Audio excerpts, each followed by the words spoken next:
Hello, friends, and welcome in.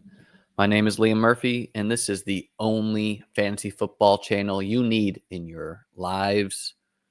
I am a three-time best ball champion. We're going to be talking about the riskiest players in fantasy football and what to do with them. We're going to be talking about players through the first 10 rounds.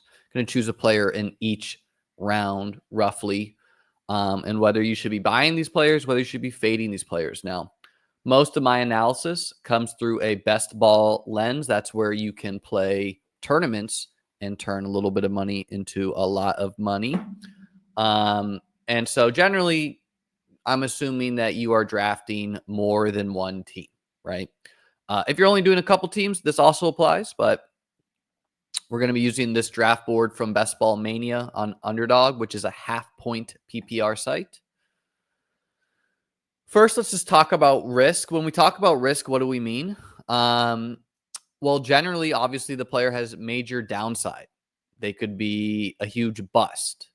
But the reason why they are risky is generally they are expensive and they have a league-winning upside, right? So if a player doesn't, the reason why a risky player goes high is they have upside. So we're going to be talking about the upside. We're going to be talking about the downside and my general recommendation with these players. Let's jump right into it with our first player in the first round, which we're going to be talking about CMC, Christian McCaffrey. Now, for those of you who haven't been drafting teams all summer like myself, maybe you got out in the sun. Good for you. CMC opened up as a second round pick in fantasy drafts. He's now climbed upwards towards the 107 and higher.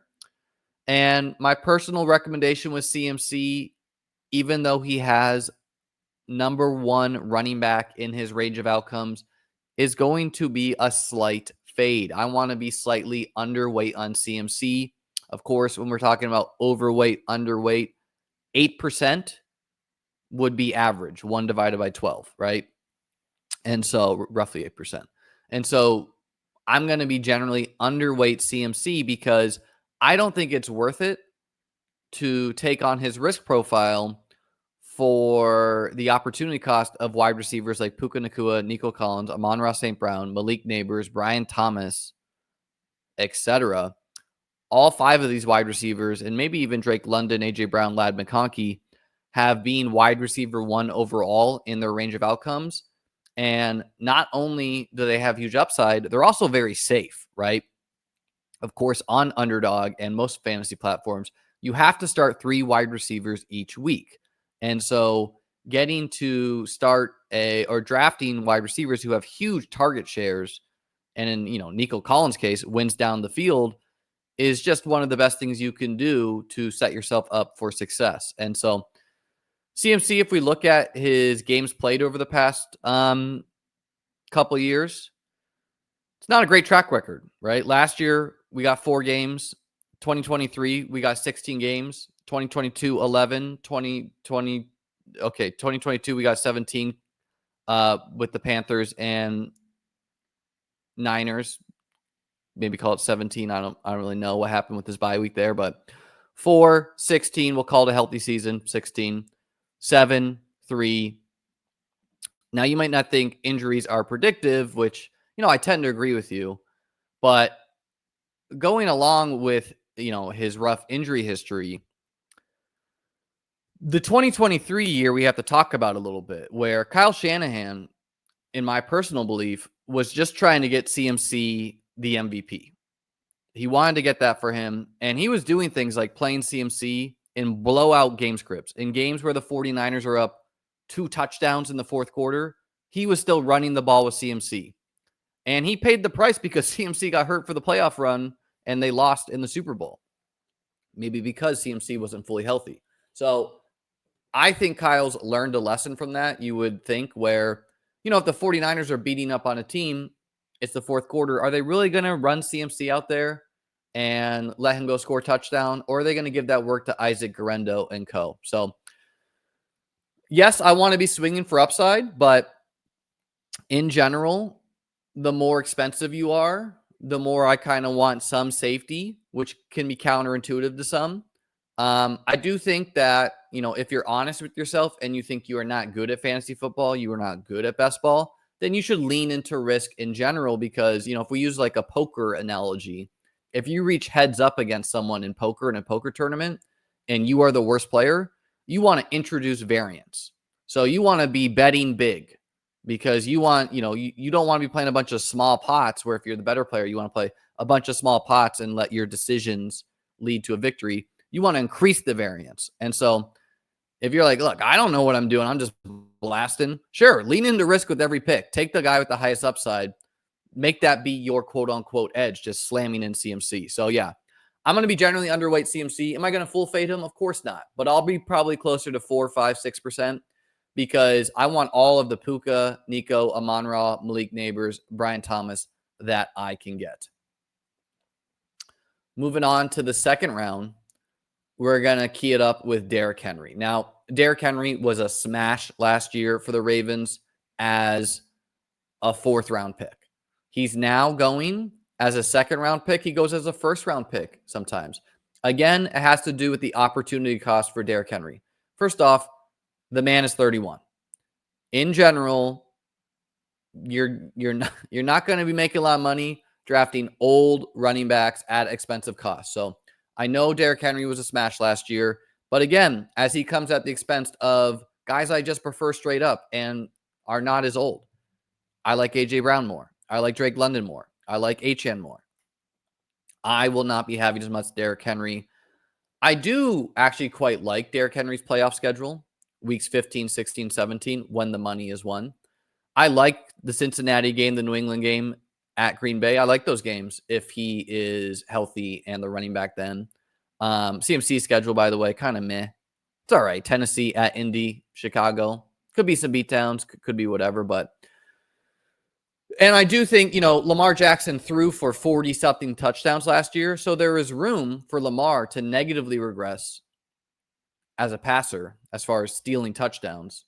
And there's room for Derrick Henry to get more touchdowns. But again, I personally just am going to have a hard time doing it with a 31-year-old wide receiver. Again, I don't want to full fade Derrick Henry, but where I prefer guys like Derrick Henry are contests like the Eliminator on Underdog or even a total points contest. The reason being is these contests where you face head-to-head competition and you have to make it each week, well, it rewards you for hitting quote-unquote league winners, and it doesn't really matter if a guy is playing late in the season, right? In Best Ball Mania, in the playoff contest or the Best Ball contest with playoff pods, you need your guys healthy to profit from them generally, right?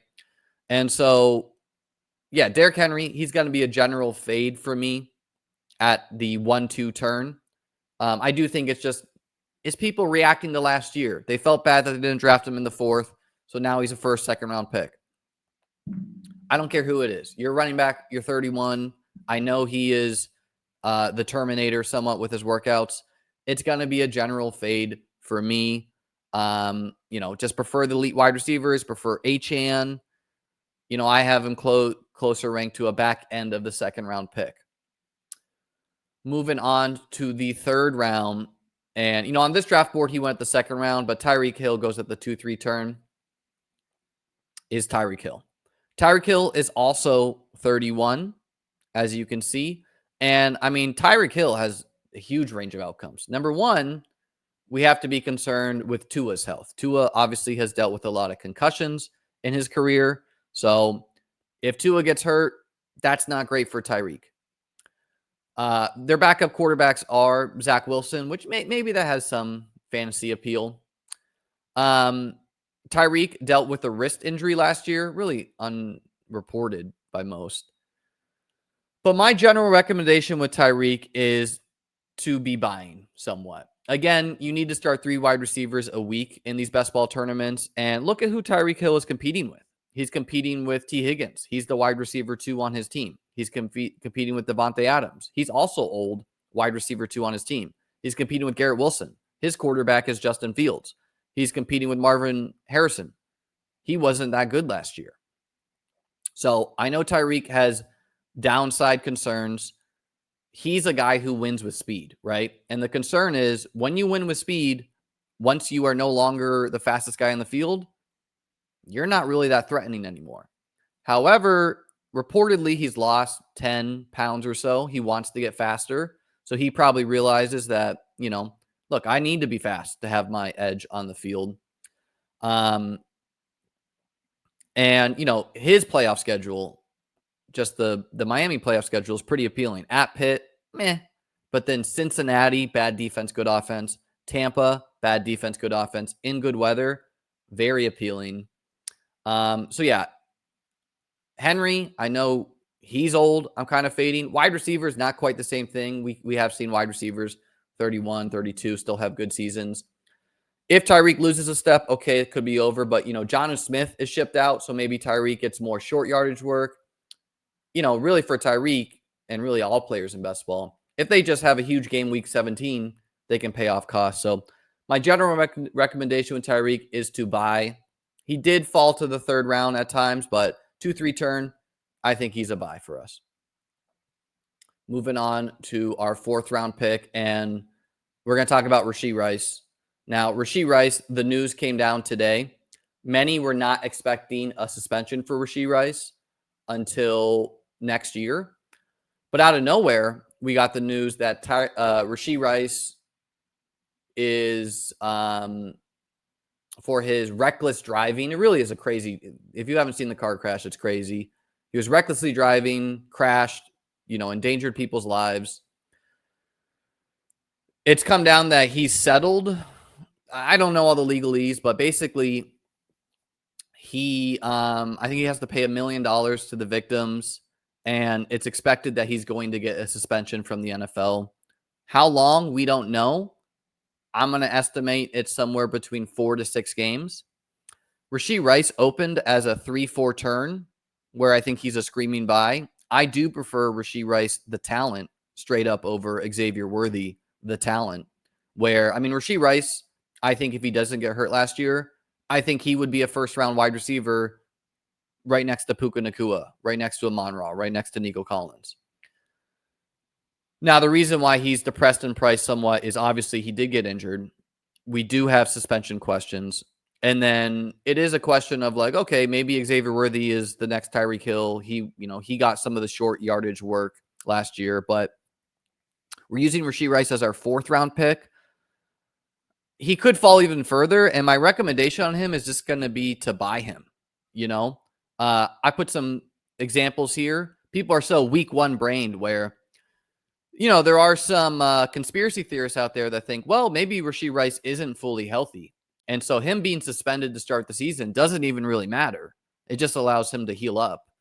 And, obviously, again, the money is won at the end of the season in these contests. So if Rashee Rice scores 25 week 17, Xavier Worthy scores 9, but Rice was suspended 6 games, who should be drafted higher? Obviously, if you can know the scores, Rice should be drafted higher. It's not even a question. And I see a lot of people being like, well, if you don't make the playoffs, it doesn't even matter. They sound so smart saying that. And so I posted my team that got 6th place. The year I won Best Ball Mania 2, I also got 6th place in the puppy. Same year. And I said, Rashee Rice scoring well week 17 doesn't matter because you won't make the playoffs. Quote, the worst dude at best ball, says. And I said, if you draft well enough, yes, you can. I got 6th in the puppy the year I won BBM2 with CMC playing 7 games. It was essentially a 4-quarterback, 0 RB team. Now, I like to do 1 to 2 4-quarterback teams every year where my last 4 picks are quarterback. Just so happens that this team reached the finals and did really well. It was a 5 running back team with CMC as my first overall pick, and he only played 7 games. So really it was a 0 running back team because Devin Singletary went in the late rounds. Ramondre Stevenson was a very late round pick that year. Chase Edmonds was late. Ronald Jones was late and not good. So really this was like a 3 running back team with Singletary, Ramondre, Chase Edmonds. The quarterbacks weren't good either. Really this team shined because of wide receiver and tight end firepower. Jamar Chase, Jacoby Myers, Justin Jefferson, A.J. Brown, Michael Pittman, Elijah Moore, Gabe Davis, Mark Andrews, and Kyle Pitts. Chase did score 50. That helps a lot. So, yeah, I think Rice if I had to guess, the news is fresh. I think he's going to settle in this 4th, 5th. With us not knowing the suspension. If we get news that Rashee Rice is suspended 6 weeks, okay, that changes things. Now, if you want to be drafting Rice, which I do, I want him suspended weeks 1 through 6, where most of my players don't have buys, so it doesn't even really hurt me that much. And again, no money is won weeks 1 through 6 in best ball. The money's won at the end of the season. If we don't know when the suspension is, or if the suspension is backloaded, well, that's terrible. If he gets suspended to end the year, I don't want anything to do with him. But that would be abnormal. So my guess is he's going to settle into this 4th, 5th round. Xavier Worthy is going to go up to the 3rd, 4th. And I'm going to be, my recommendation as Rice gets cheap is to just buy, right? This guy has 1st round talent, seems healthy from everything we know. As long as it's only a 6-game suspension, that's a buy to me. But yeah, the risk is, look, it could be the whole season he gets suspended, right? So there is catastrophic downside. Moving on to our 5th round pick, and we're going to talk about Travis Hunter, the wide receiver / cornerback. Now, everyone knows the downside with Travis Hunter, which is that he just plays corner. He's not a wide receiver. However, most people who scout college said that Travis Hunter would go top 5 in the NFL draft if he was only a wide receiver, right? So this is a guy who went 2nd overall in the real NFL draft. Many think he was the top wide receiver in the class, ahead of Ted McMillan. And he is falling. He opened up as a 3-4 turn. He is falling to the late 5th, early 6th because of a couple quotes, fear of Diami Brown. I mean, folks, this feels a lot like Jamar Chase rookie year, where he started falling because he couldn't catch footballs in a preseason game.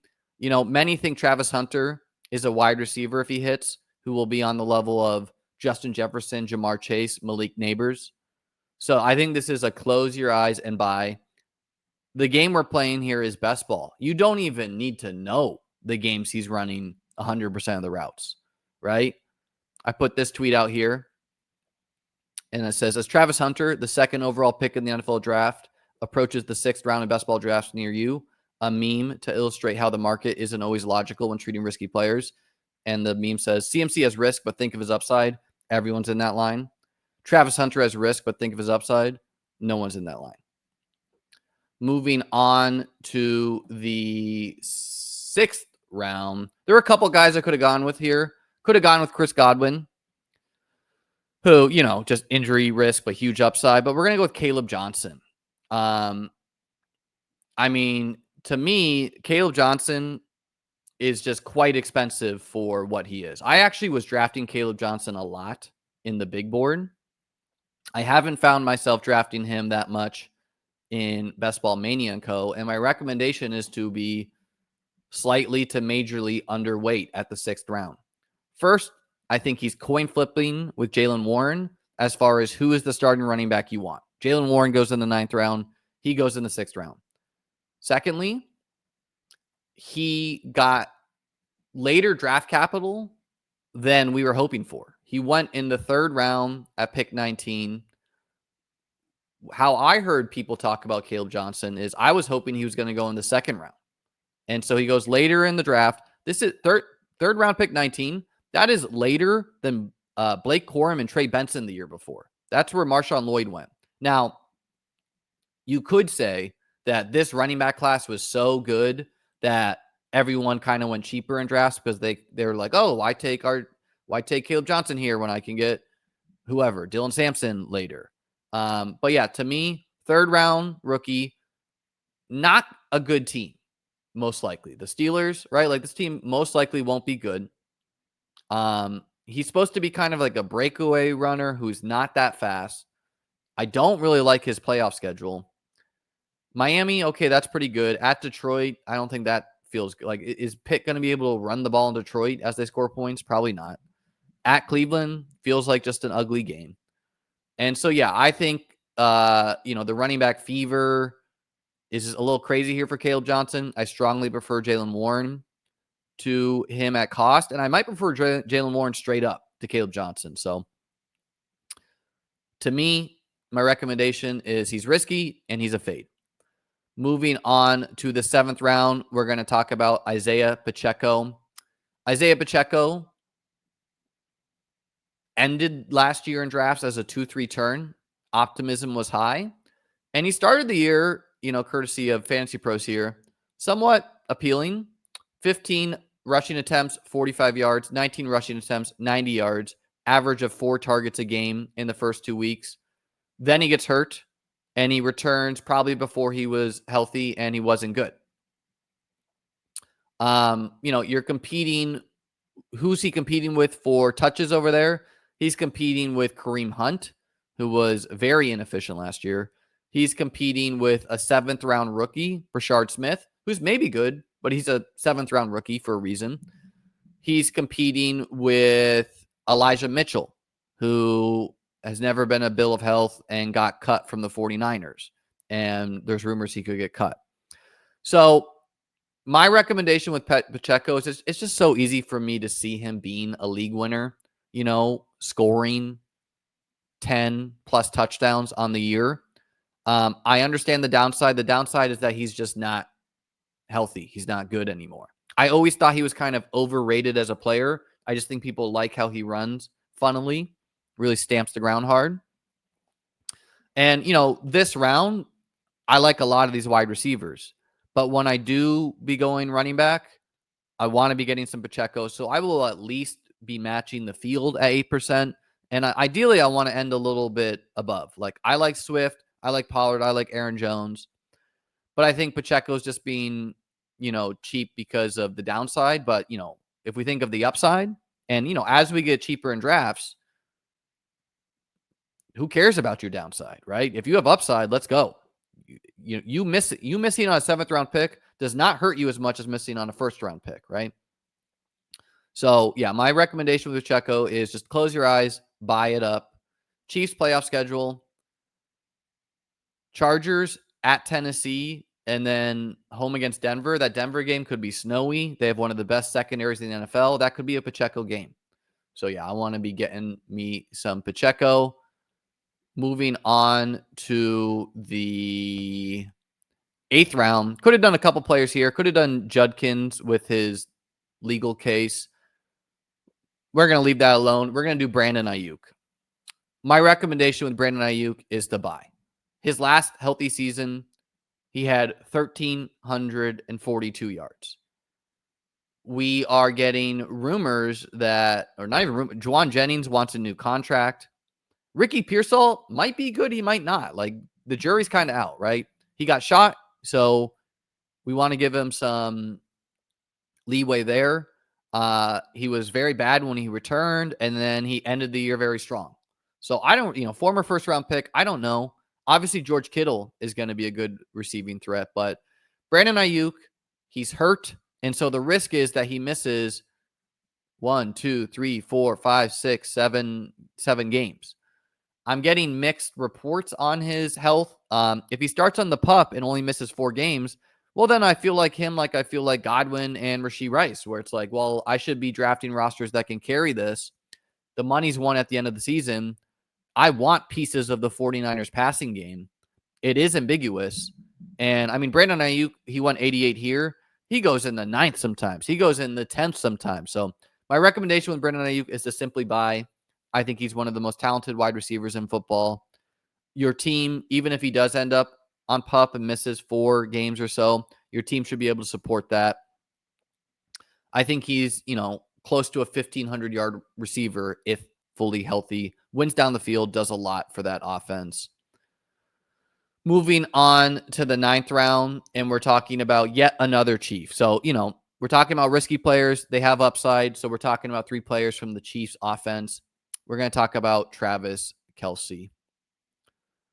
Travis Kelce going as a 9th round pick. And, you might not think that that's that risky. You might be like, well, he goes after Hawkinson. He goes after Laporte. He goes after George Kittle. He goes after McBride. He goes after Bowers. But My God, Travis Kelce is 35.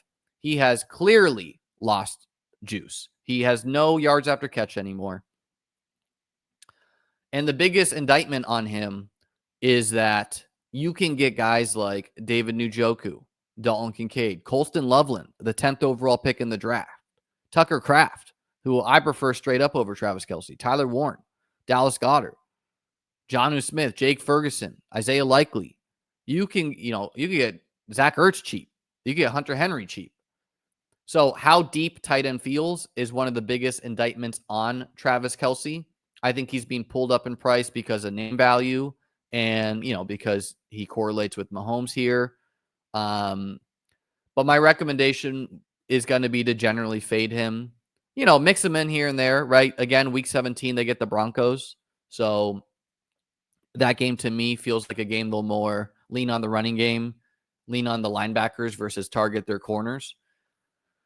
So could he just catch a touchdown here or there? Yeah, like that's the upside, right? The upside is that it's his last year and Mahomes is like, whatever, dude, I'm going to try to throw you 15 touchdowns because you're my friend and we can do it, right? That would be the risk of fading him. But, logically, just thinking about the profile, he doesn't have it anymore. It's a no for me. The 10th round, the last player we're talking about today is Cam Skattebo. I mean, this is one of the craziest ADPs to me. Honorary mention to Kyle Williams as well.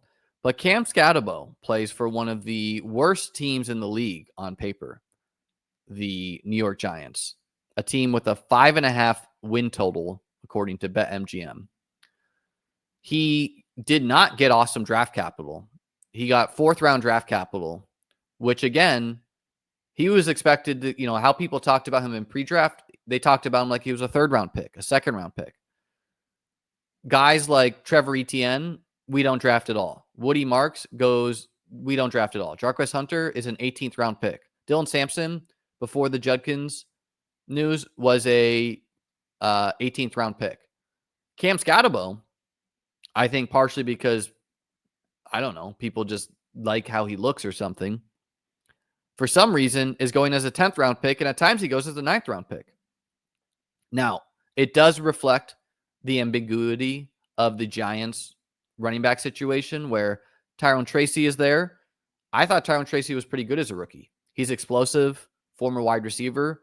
And so I'm more willing to take a Tyrone Tracy because he can simply get a dump off pass, a crack toss, carry, and he can go run 80 yards and score a touchdown. Cam Skattebo maybe is the goal line back, but do you want the goal line back on the 5.5 win Giants? To me, no. Playoff schedule is a mix. I think at Washington, it's a decent game for running backs. Minnesota is one of the best defenses against running backs last year. At Las Vegas, that feels like a good game. But again, he has to be the running back then to even matter. Not to mention that Devin Singletary still exists, who maybe he's in the mix as well. So I don't really understand Cam Skattebo's price. 4th round, bad team. That's a fade for me. That's going to do it for some of the riskiest players in fantasy football this year. Be sure to let me know what you think in the comments below. I don't do many recorded videos. We're trying to do more recorded videos on this channel, so interact with this, please. Like, subscribe, leave a comment. I appreciate all of you. Have a great day.